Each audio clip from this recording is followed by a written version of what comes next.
Welcome to another Simple Dad TikTok tutorial. In this video, I'll show you what Stitch incoming means on TikTok videos. So you're scrolling. If you're new on the channel and you want to find out more about your iPhone, your Android phone, or any other social media apps, then go ahead and hit that subscribe button to become a part of the Simple Dad community. Hit that like button if you find this video useful. Okay. So you're scrolling through TikTok and you see this message on screen, Stitch incoming. So you want to know what exactly this means. So Stitch incoming is a term creators use in a video caption when they want to indicate to viewers that they're stitching a video that the first clip is taken from.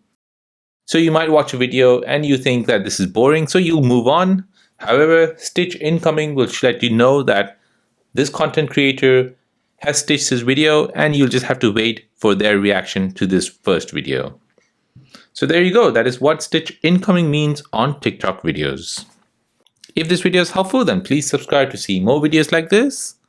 If you have any other questions, then please do let me know in the comment section down below. Thanks for watching and see you in the next one.